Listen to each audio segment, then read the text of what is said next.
এক শকুনের বাচ্চা তার বাপের কাছে বায়না ধরলো, বাবা, আমি মানুষের মাংস খাবো। শকুন বলল, ঠিক আছে বেটা, সন্ধ্যার সময় এনে দেব। শকুন উড়ে গেল আর আসার সময় মুখে এক টুকরো শূকরের মাংস নিয়ে এসে বাসায় রাখলো। বাচ্চা বলল, বাবা, এটা তো শূকরের মাংস, আমি মানুষের মাংস খেতে চাই। বাপ বলল, অপেক্ষা কর বাবা।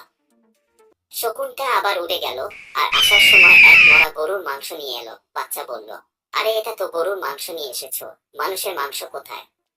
এবার শকুনটা দুটো টুকরো একসাথে মুখে নিয়ে উড়াল দিল আর শূকরের মাংসটি একটা মসজিদের পাশে আর গরুর মাংস একটা মন্দিরের পাশে ফেলে দিয়ে চলে এলো।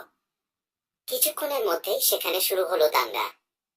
কয়েকশো মানুষের লাশ পড়ে গেল। তখন গাছের ডাল থেকে নেমে বাপ বেটা মিলে খুব তৃপ্তিতে মানুষের মাংস খেলো। বাচ্চাটা খেতে খেতে জিজ্ঞেস করছে, বাবা, এত মানুষের মাংস এখানে কি করে এলো? শকুন বলল, এই মানুষ জাতটাই এরকম।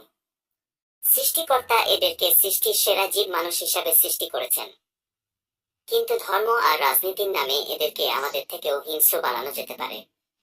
বাচ্চা বলল, তুমি ধর্মকে ব্যবহার করলে কেন? কতগুলো নিরীহ লোক মারা গেল, রাজনীতি করলেই পারতে। বাবা হেসে উত্তর দিল, তাতেও নিরীহ লোকগুলোই মারা পড়তো। ধর্মটা আবেগের জায়গা, তাই ফলাফলটাও তাৎক্ষণিক।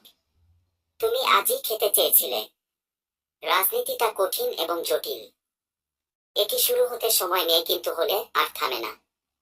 বাচ্চা বলল, তোমার অনেক বুদ্ধি বাবা। শকুন, আরে ধুর, এটা তো আমি মানুষের কাছ থেকেই শিখছি। এদের একটা অংশ যখনই কেউ নষ্ট করার চেষ্টায় ব্যর্থ হয়, তখনই সহজ রাস্তা হিসেবে হয় ধর্মকে নয়তো রাজনীতিকে ব্যবহার করে।